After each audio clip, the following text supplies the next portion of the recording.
Assalamualaikum warahmatullahi wabarakatuh. Alhamdulillahirabbil alamin wassalatu wassalamu ala rasulillahi ajmain.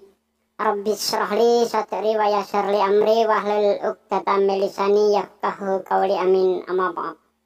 Alhamdulillah, jumpa lagi dengan saya menyerukan kebenaran Islam, membongkar tipu daya rencana busuk kaum kafir dan membentengi umat dari upaya pemurtadan. Saudaraku sekalian, dalam kesempatan ini saya ingin menampilkan sebuah video di mana video tersebut saya ambil dari channel Alwan TV. Nah, kita dukung channel Alwan TV. Ini pemuda yang sangat mumpuni keilmuannya. Ya, sungguh rugi kalau kita tidak mendukung channel ini. Nah, di dalam videonya tadi saya melihat ada seorang ustadz yang dahulunya adalah kawannya Saifuddin Ibrahim. Ternyata ustadz tersebut banyak tahu tentang Saifuddin Ibrahim dan membongkar mengapa Saifuddin Ibrahim itu bisa murtad dan apa penyebabnya Saifuddin Ibrahim itu bisa murtad. Nah, bagaimana video selanjutnya nanti kita saksikan bersama-sama, disaksikan sampai selesai insya Allah, supaya tidak gagal paham. Dan sebelumnya saya ucapkan terima kasih kepada para pendukung channel ini yang sudah berperan serta ikut membesarkan channel ini. Dan yang baru saja bergabung, jangan mau ketinggalan, ikut subscribe juga. Insya Allah dengan subscribe channel-channel dakwah Anda sudah ikut ambil bagian dalam dakwah, ikut membentengi umat dari upaya pemurtadan. Dan apabila dianggap bermanfaat, silahkan di-share melalui media sosial Anda, sehingga apa yang Anda ketahui diketahui juga oleh rekan-rekan Anda, dan diklik tombol loncengnya supaya setiap saya upload video baru Anda mendapatkan notifikasi dari video yang saya upload. Oke saudaraku, kita saksikan videonya. Selamat menyaksikan. Dimuliakan Allah Subhanahu wa Ta'ala. Sebagaimana janji saya akan menampilkan sebuah mungkin wawancara ya, ngobrol aja biasa dengan salah seorang teman daripada Bapak Saifuddin Ibrahim. Kenapa saya wawancara dengan beliau? Karena kebetulan beliau juga itu adalah merupakan kader Muhammadiyah. Jadi tujuan ngobrol itu untuk mengklarifikasi, melihat bahwa pemikiran Saifuddin Ibrahim ini berasal dari mana gitu. Ketika dia menggambarkan tentang Islam yang subjektif, lalu di sisi lain memberikan penerangan atau gambaran kepada non-muslim tentang pemahaman Islam yang salah yang mungkin dia dapati dalam perjalanan hidupnya. Nanti saya akan putarkan hasil apa yang beliau jabarkan, Pak Rusli. Tapi kita lihat dulu ya, di sini ada gambar dari mungkin kita bisa sebut generasi di tahun 90-an mungkin, dari Pondok Pesantren Sobron. Sebenarnya namanya itu adalah Pondok Muhammadiyah Hajjah Nuriyah Sabran. Ini penampakan dulu ya. Dulu itu masih seperti ini, dan ini adalah generasi awalnya. Nah, yang kita ajak ngobrol ini Pak Rusli ini yang lidahnya keluar ini. Jadi lumrah ya, bagaimana perjalanan itu membuat orang itu berubah.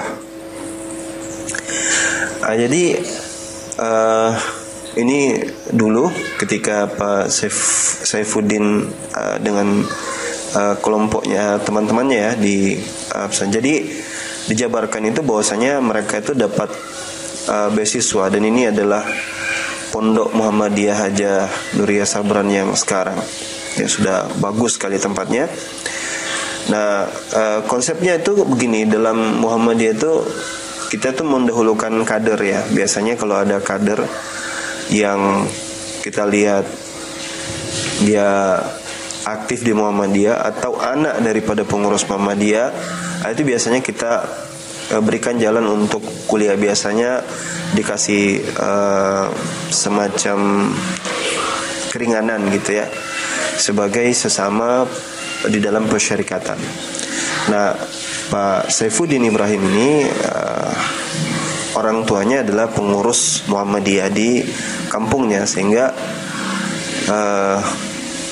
mungkin itu adalah salah satu jalan kenapa dia bisa masuk di dalam pesantren ini.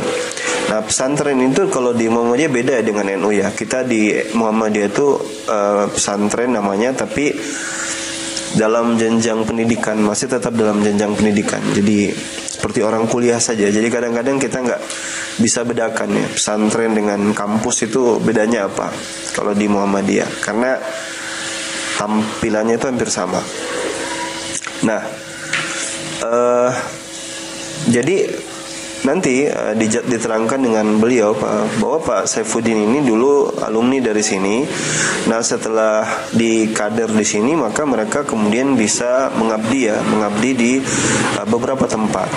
Nah, jadi alumni itu biasanya seperti itu, mengabdinya itu salah satu yang tempat dia mengabdi itu adalah di Sawangan. Ini tempatnya, ini foto lamanya, dan ini sekarang yang baru ya, Pondok Pesantren Darul Arqam ya. Dan disinilah nanti kalian akan dengarkan penjelasan dari Pak Rusli ya, penjelasan dari Pak Rusli ini bahwa bagaimana ketika mereka sudah tamat, dan Pak Rusli juga di sini sebagai wakil direktur kalau nggak salah, itu menerangkan bahwa dia sudah terpapar oleh pemahaman NCII atau N11. Jadi pemahaman yang radikal ya. Ada pemahaman yang menganggap bahwasanya sholat itu tidak mesti lagi ya, atau zakat puasa itu tidak mesti lagi. Nanti kita dengarkan sendiri saja. Itu semua adalah penyimpangan-penyimpangan yang mengatasnamakan Islam ya.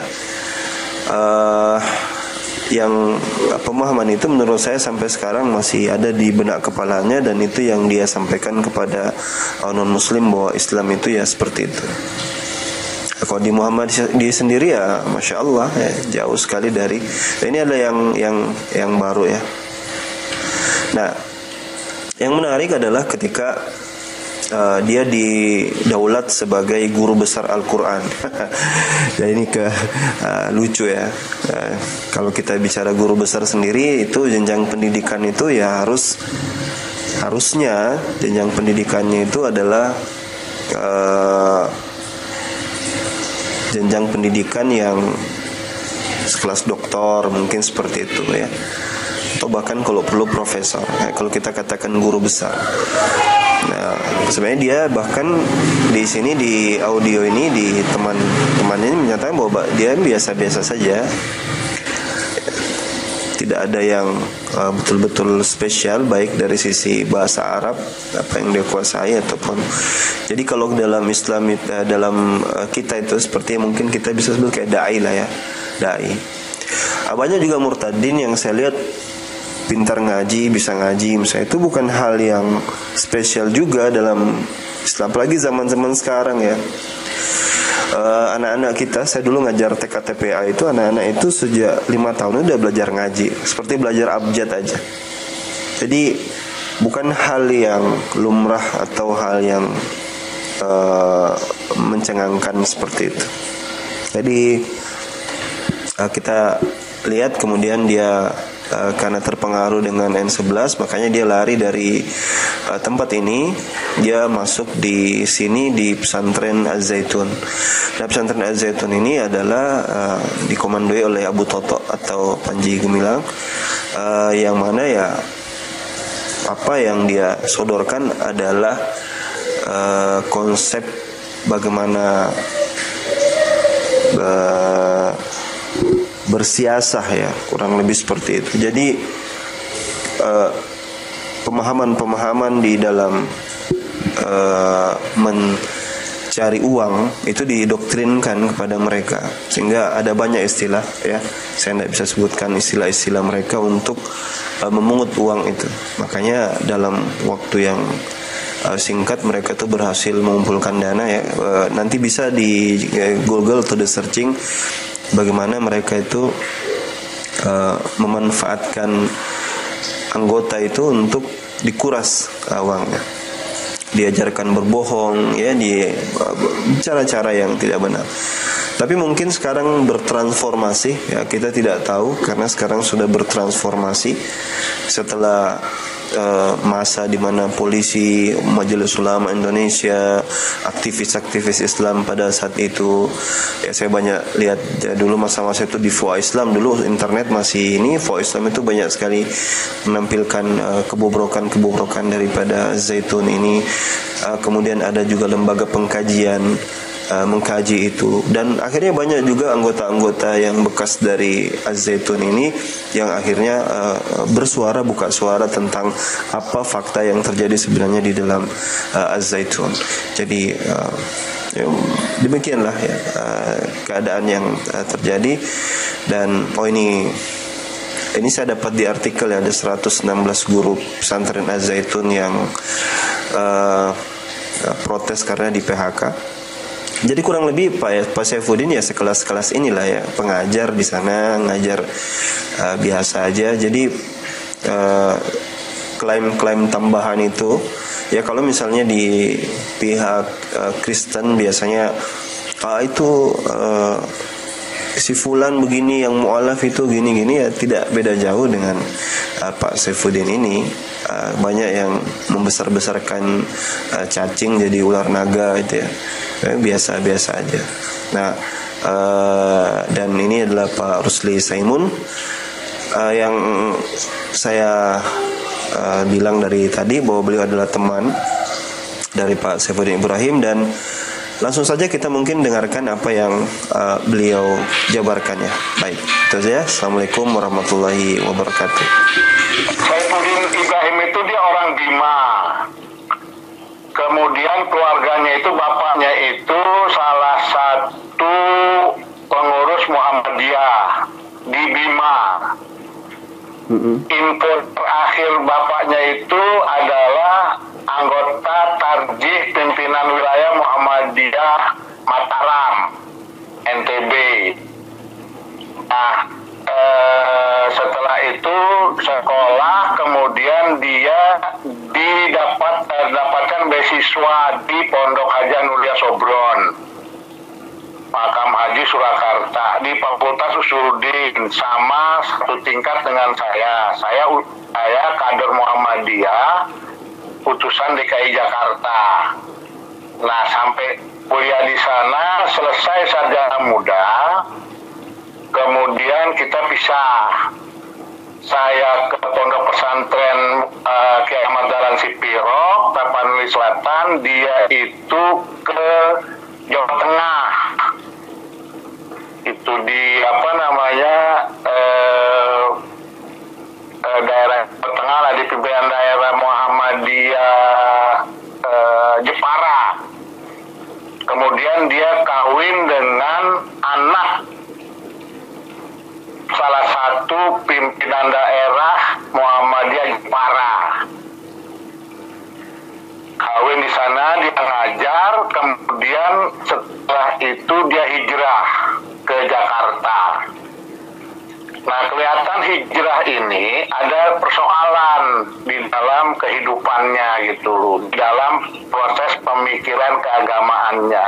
Memang tanda-tanda penyimpangan pemikiran keagamannya itu sudah terlihat pada waktu dia kuliah.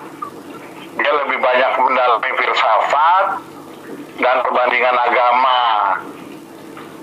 Kemudian setelah dia di Jakarta, dia menghadap pimpinan wilayah. Itu tahun 90, menghadap pimpinan wilayah untuk bisa mengajar di Pondok Pesantren Muhammadiyah Darul Arkom Sawangan. Nah, saya dulu di situ. Kalau saya setelah dari Pondok Pesantren Kiai Ahmad Dahlan Sipiro ditempatkan oleh pimpinan wilayah Muhammadiyah DKI itu untuk mengajar di Pondok Pesantren Muhammadiyah Darul Arkom Sawangan. sekitar tahun 90 baru dia masuk bersama-sama saya di Pondok Pesantren Darul Arkom Sawangan itu. Nah, selama di Pondok Darul Arkom Sawangan ada gejala-gejala yang agak agak proses penyimpangan. Saya cari tahu, ternyata info yang saya dapat itu dia berteman dengan Panji Gumilang, Abu Toto, yang sekarang itu Azaitun ya, pada waktu itu buka Azaitun. Dia masuk di NII pada waktu itu. Berkawanlah dia dengan kelompoknya Abu Toto atau Panji Gumilang, sehingga anak-anak diajarkan oleh dia itu tidak sholat, tidak puasa. Itu karena pada waktu itu di Sawangan itu adalah basis NII dulunya. Masih banyak, dan ada beberapa guru Sawangan pada waktu itu tahun 90 itu pahamnya paham NII. Itu lo KW 11 atau KW 9 KW 9. Nah, ya itu dia masuk di situ sehingga dia dicari-cari polisi. Dan ngajarnya pun dia ngajar nggak begitu juga ya, ngajar Quran hadis gitu loh. Kalau saya lihat bahasa Arabnya pada waktu kuliah juga standar aja sama dengan saya gitu. Dia tidak bagus, cuman memang pada waktu kuliah itu dia sering berdakwah. Karena punya kewajiban mahasiswa pondok Sopron itu setiap maghrib itu mengajar ngaji anak-anak kampung di musola-musola masjid-masjid di sekitar Sulu, Kecamatan Lawean gitu. Dia aktif di situ.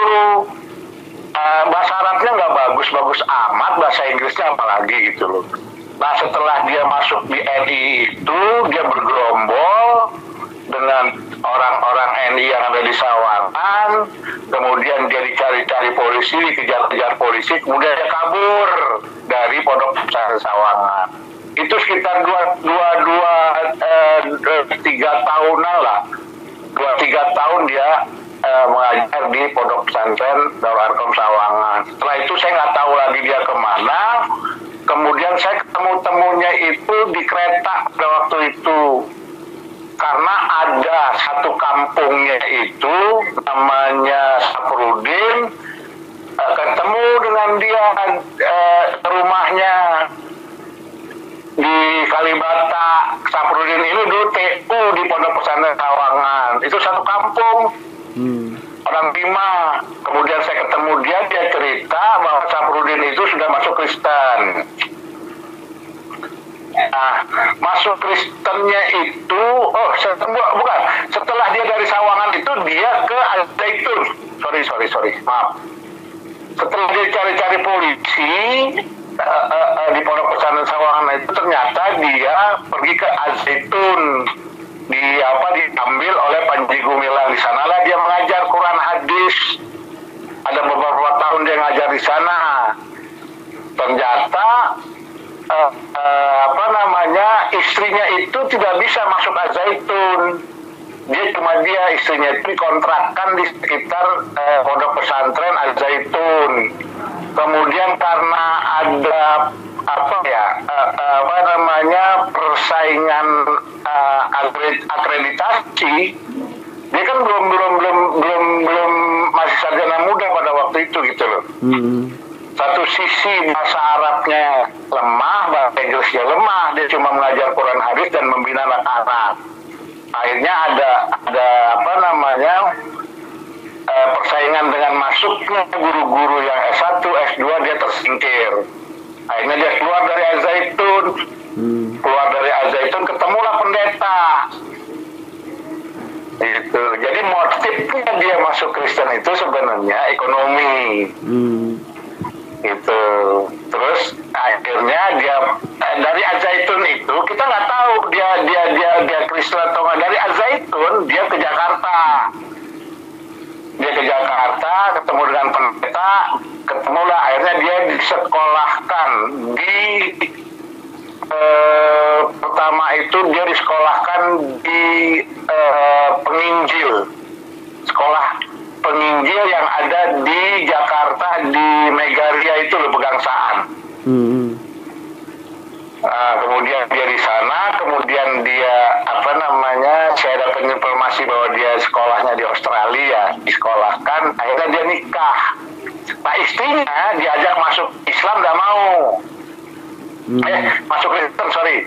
Istrinya diajak masuk Kristen nggak mau. Itu dia punya anak namanya Gaddafi, yang pertama Gaddafi, yang kedua saya lupa namanya. Anaknya itu Saddam Hussein. Sekarang Saddam Hussein sama Gaddafi kalau nggak salah ya.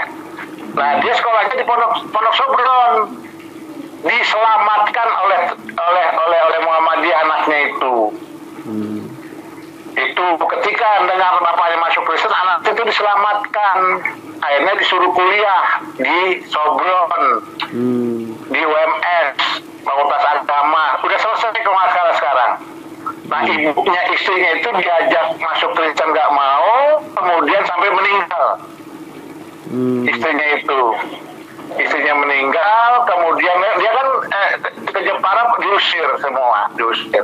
Siapa yang diusir? Kemudian dia pernah pulang, ya diusir karena kan dia mau ngambil istrinya pulang ke Jepara pada waktu dia nggak tahu kemana rimbanya gitu loh. Dia jemput istrinya, nggak mau, dia diusir, sampai istrinya meninggal kok, ditekan untuk bisa masuk Kristen, nggak mau. Ya, intinya itu dia persoalan perpindahan agamanya itu bukan karena persoalan apa, tapi persoalan ekonomi. Kemudian akhirnya dia nikah. Informasi yang saya dapat, dia nikah dengan saudara sepupunya istrinya Ahok. Orang Bangka Belitung ya, kalau nggak salah ya. Iya. Itu saya dapat informasi, betul atau enggak, itu informasi yang saya dapat. Nah, disitulah dia, karena keluarga ini dia keluarga orang kaya, sehingga dia di manage lah, di maintain lah. Itu sehingga dia dia bisa keliling ke Vietnam, ke Thailand, ke Kamboja, dalam rangka misi kristenisasi itu. Kemudian kalau nggak salah dia jabatan dia itu sekretaris Dewan Penginjil Asia Oseania. Itu namanya itu Saifuddin Ibrahim, nama aslinya. Tapi nama baptisnya itu saya lupa namanya ya. Abraham. Abraham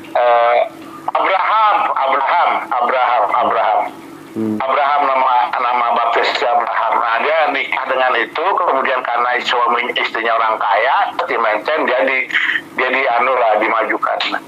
Dia menjadi garda terdepan untuk menyerang Islam.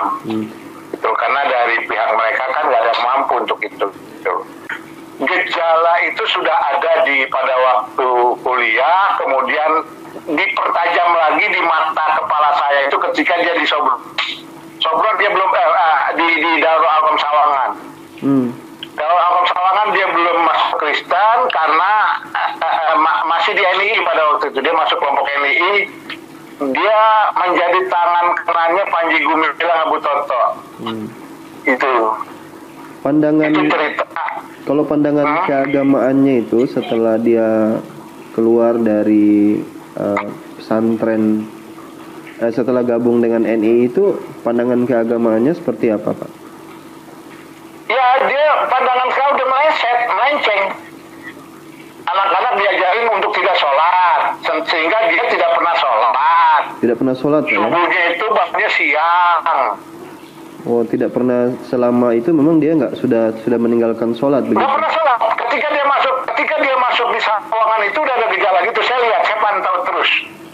Pada waktu itu ketika habis belajar anak-anak sholat berjamaah, saya yang imamin, tapi dia nggak keluar dari kamar. Di Sawangan ini apa, Pak? Sawangan ini pesantren atau? Kenapa? Di Sawangan ini apa, pesantren atau tempat apa ini? Di Sawangan. Itu di Sawangan itu pondok pesantren Darul Arkom Muhammadiyah Sawangan. Oh, pondok pesantren Darul Arkom. Ya, iya. Itu pilot projectnya Oh, oke. Jadi Dulu direkturnya itu orang Bima, almarhum Kiai Haji Abdul Rauf, jadi orang Bima. Jadi waktu itu memang dia sudah di Sawangan itu sudah sudah masuk di kelompok NII. Ya. Dan sudah jadi kalau saya dapat informasi, saya analisa, kemudian saya cari tahu informasi itu sejak dia dari Jepara itu hijrah itu memang udah masuk kelompok NII. Tapi masih waktu dia hijrah dari Jepara itu dia sebenarnya udah NII, cuman dia memperkuat oleh ketemunya dia di Jakarta dengan Panji Gumilang. Nah kemudian ada ajaran juga kan dari NII itu seperti FAI yang dianggap atau periode Madinah lah ya, itu sempat dia ngajarin juga itu ke anak-anak di anak-anak Muhammadiyah. Efek dari ajaran dia itu anak-anak santri-santri saya itu, kebetulan kan saya wakil direktur ya, di wakilnya Pak Rauf. Oh di situ ya, di Pondok Pesantren Darul Alkom itu. Iya, di Darul Alkom. Dia jabatannya apa? Kalau Pak Saifuddin jabatannya apa? Jabat guru biasa. Saya kepala sekolah madrasah aliyah. Oh, kepala sekolah. Dia guru biasa dan dia guru biasa. Dan itu ngajarnya Quran hadis. Dan itu ada pengaruhnya dia ke hasilnya ke anak-anak itu ya. Ada besar, karena bukan hanya dia, ada beberapa guru juga teman-temannya dia nih, cuma jabatannya itu lebih tinggi dia. Jabatan di NII. Memang anak-anak diajarnya tidak puasa. Masya Allah ya. Tidak sholat. Kok pantas saya bilang saya suruh sholat. Ketika mereka itu saya mimpin sholat, kok anak-anak pada nggak sholat, alasannya anak perempuan itu mens. Gitu kan, saya oleh ustazah, coba periksa tuh bawahnya, benar nggak ada men? Sampai saya begitu. Ternyata enggak. Dia cuma alasan aja, nggak mau, karena belum futuh Mekah Indonesia ini. Ya gitu belum futuh Mekah ya. Istilah periode Madinah dan futuh Mekah. Istilahnya belum futuh Mekah. Iya. Jadi kemudian yang biasa tadarus kok tidak banyak yang tadarus gitu. Nah, setelah dia di pesantren kita diawasin, akhirnya kan saya kerjasama dengan Dan Ramil. Saya masih punya orang anak buah Dan Ramil itu yang sekarang menjadi kapten di Korem Bogor ini. Itu dia yang mengawasi saya dulu waktu di Sawangan. Dia masih prajurit biasa. Itu dia tentang saya itu. Akhirnya yaitu itu pada hilang semua tuh, kabur karena dicari polisi kan. Ada beberapa orang-orang Sawangan juga yang insaf, udah nggak ikut lagi, udah ada. Tokoh Sawangan itu kan Pak Haji Sunadi, Ali Mukhtar, almarhum Pak Rahman. Itu di Sawangan itu tokoh-tokoh ini itu. Iya. Mantan Pak ya, mantan. Itu ceritanya.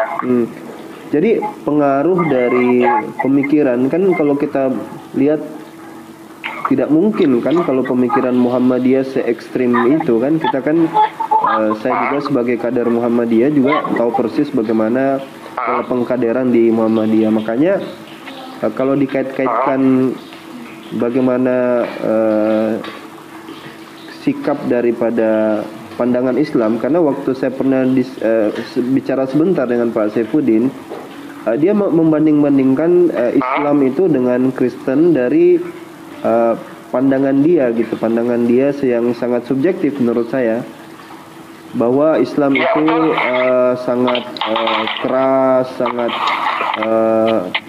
ada teroris di sana. Jadi dia bahkan melihat saja kondisi-kondisi sekarang ini. Saya pikirkan itu mungkin pandangan dia karena dia berada di kelompok yang seperti itu. Bisa mungkin ada kaitannya nggak, Pak? Dia memang pemikirannya radikal dari dulu ya. Iya. Karena memang orang tuanya juga menurut informasi yang orang-orang Bima ini juga keras gitu loh. Dia keras, cuman saya tuh nggak kok. Dia itu orang yang dipasang. Iya.